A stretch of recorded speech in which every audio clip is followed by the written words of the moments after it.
जय श्री हरि विष्णु। प्रिय भक्तों, एक समय की बात है जब माता लक्ष्मी और भगवान श्री हरि विष्णु क्षीर सागर की शेष शैया पर विश्राम कर रहे थे। माता लक्ष्मी भगवान की चरण सेवा में मनमुग्ध थीं। तब नारद जी भगवान श्री हरि विष्णु से मिलने के लिए क्षीर सागर पर पहुँचे और माता लक्ष्मी तथा भगवान विष्णु को प्रणाम करके पूछने लगे, हे प्रभु, यह पतिव्रता स्त्री कौन होती है तथा कौन सी स्त्री अपतिव्रता होती है और कौन से कार्य करने से पतिव्रता स्त्री का पतिव्रता धर्म नष्ट हो जाता है। हे जगत के पालनहार, मैं इस विषय पर जानना चाहता हूँ। कृपया आप मेरी दुविधा को दूर करें। तब भगवान विष्णु ने पतिव्रता स्त्रियों के 3 लक्षण बताए। जिस भी नारी के अंदर यह 3 लक्षण होते हैं उस स्त्री का वंश शुद्ध होता है, उसके घर में लक्ष्मी निवास करती है। उस नारी के पति के साथ ही पिता के भी इन दोनों कुल के लोगों को स्वर्ग की प्राप्ति होती है। जो स्त्रियां पतिव्रता होती हैं वह मृत्यु के पश्चात विष्णु लोक को प्राप्त करती हैं। पतिव्रता स्त्री की महानता का वर्णन करते हुए भगवान विष्णु ने एक अत्यंत पवित्र कथा सुनाई है। इस कथा का श्रवण करने मात्र से ही व्यक्ति के सभी पाप नष्ट होते हैं। जो व्यक्ति ध्यान मग्न होकर इस कथा को सुनता है, भगवान विष्णु उसके 32 अपराध माफ करते हैं। इसलिए प्रत्येक मनुष्य को इस कथा को ध्यानपूर्वक सुनना चाहिए। प्रिय भक्तों, कथा शुरू करने से पहले आपसे विनम्र निवेदन है कि आप इस वीडियो को लाइक और चैनल को सब्सक्राइब करके कमेंट में जय श्री हरि विष्णु जरूर लिखें, ताकि आपको ऐसी ही आध्यात्मिक कथा प्राप्त होती रहे। भगवान श्री हरि विष्णु कहते हैं, हे नारद, प्राचीन काल की बात है। मध्य देश में एक अत्यंत शोभायमान नगरी थी। उसमें एक पतिव्रता ब्राह्मणी रहती थी। उस ब्राह्मणी का नाम सैब्या था।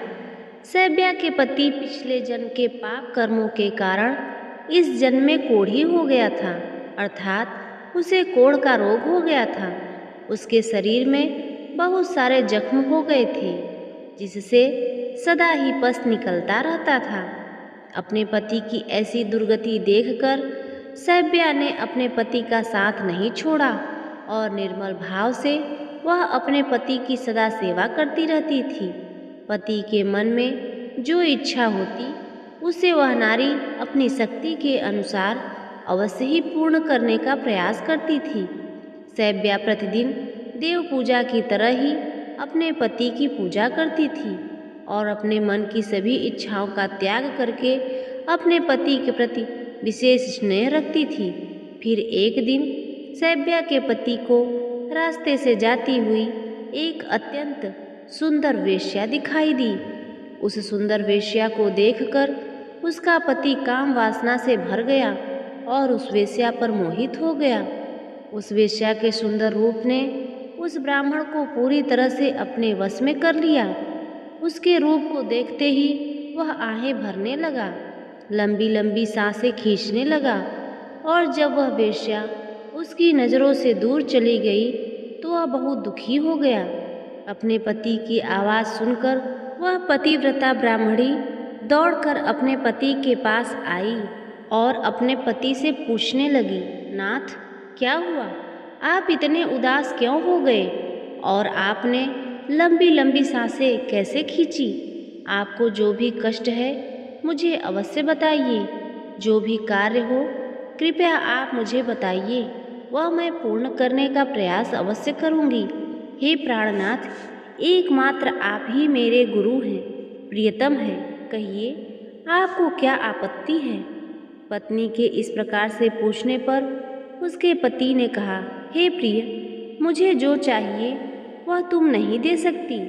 तुम ही क्या, कोई भी मुझे नहीं दे सकता, इसलिए उस पर व्यर्थ बात करना उचित नहीं है, इसलिए तुम रहने दो। फिर वह पतिव्रता बोली, हे नाथ, मुझे विश्वास है कि मैं आपके कार्य को अवश्य सिद्ध कर सकती हूँ। आप केवल मुझे आज्ञा देने का कष्ट करें, मैं अपनी पूरी शक्ति लगाकर उस काम को पूरा करूँगी। उस कार्य को पूर्ण करने के लिए जो भी उपाय हो मैं करूँगी। अगर मैं आपके इस कार्य को पूरा कर सकी तो इस लोक में और परलोक में मेरा कल्याण होगा।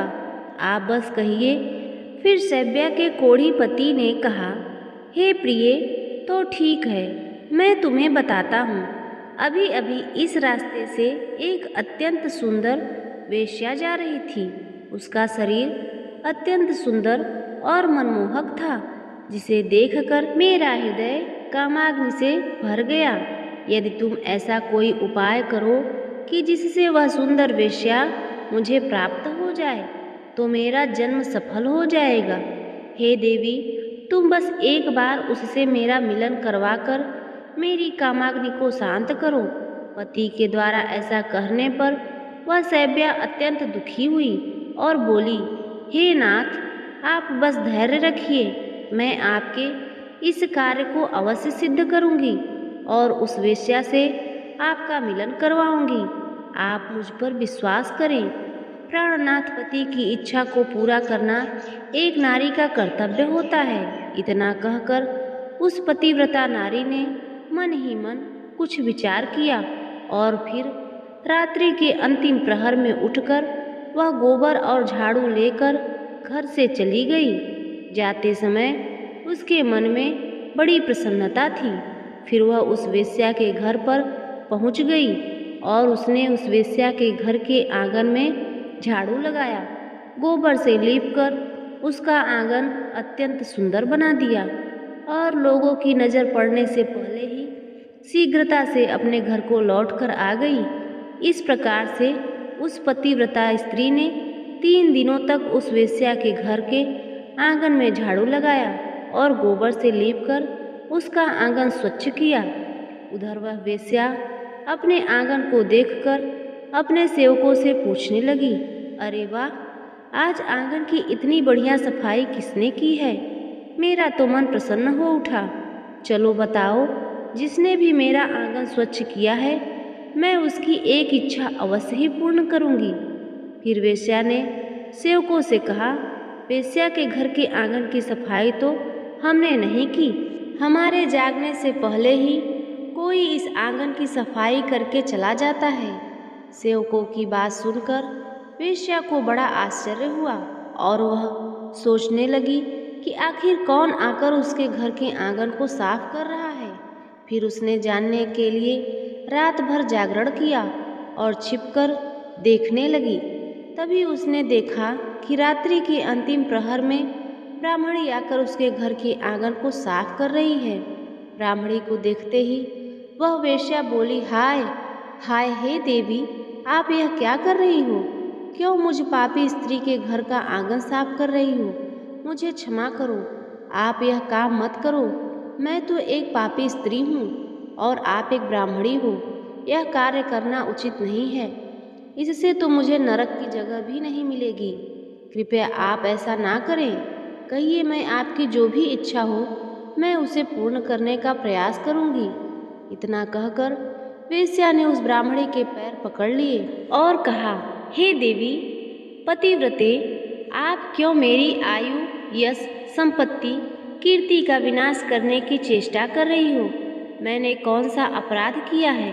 हे साध्वी, आपको जो चाहिए वह मांगो, मैं बिना सोचे ही आपको दे दूंगी। किंतु आपको कार्य शोभा नहीं देता। तब उस पतिव्रता ने उस वेश्या से कहा, हे सुंदरी, मुझे धन की या किसी चीज़ की लालसा नहीं है, किंतु मुझे एक काम है। यदि तुम करोगी तो ही मैं तुम्हें बताऊंगी। यदि तुम उस कार्य को पूर्ण करोगी तो मेरे मन को शांति मिलेगी और तभी मैं समझूंगी कि तुमने मेरा सारा मनोरथ पूर्ण कर दिया है। फिर वह वेश्या बोली, हे पतिव्रते, आप जल्दी बताइए, मैं वचन देती हूँ आपका जो भी अभिष्ट कार्य है उसे मैं अवश्य ही पूर्ण करूँगी। माता जी, आप महान पतिव्रता हैं। आपका कार्य करूँगी तो मेरे सभी पाप नष्ट हो जाएंगे। आपके चरण छू लेने मात्र से ही मैं पाप से मुक्त हो चुकी हूँ। कृपया आप जल्दी बताइए।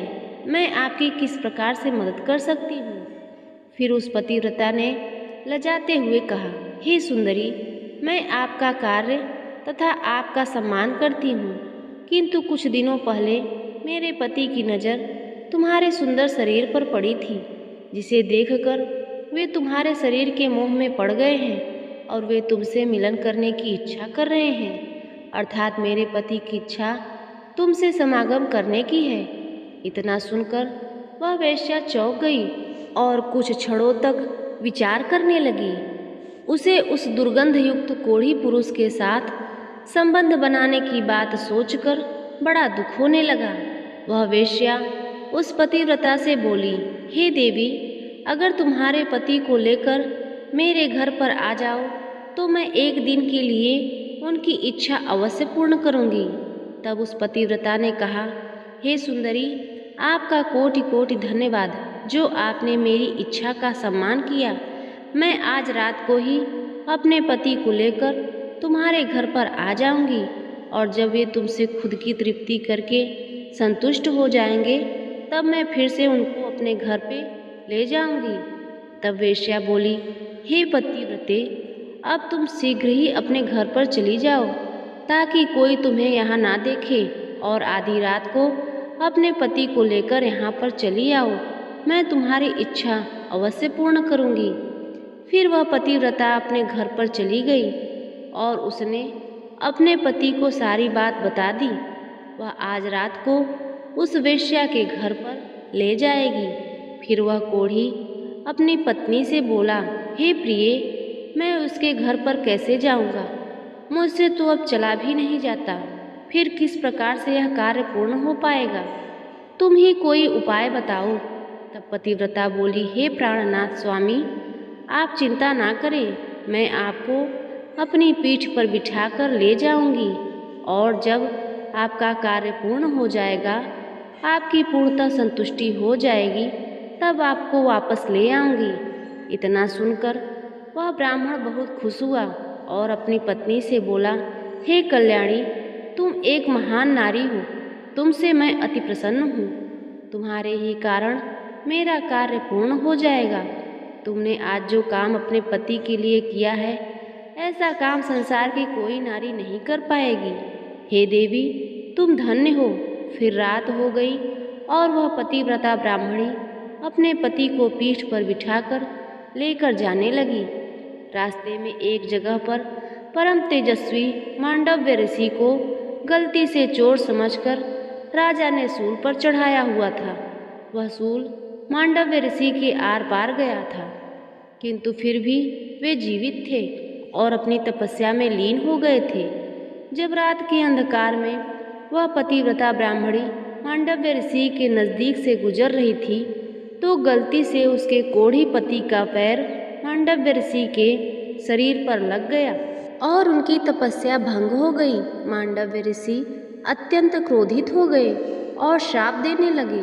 उन्होंने कहा, जिस किसी भी पापी ने भी मेरी तपस्या भंग की है और मुझे वेदनाएं दी हैं, वह पापी सूर्योदय होते ही भस्म हो जाएगा। वह कल सुबह की सूर्यदेव की पहली किरण से ही जल जाएगा। ऋषि मांडव्य ने श्राप देते ही वह कोढ़ी जमीन पर गिर पड़ा।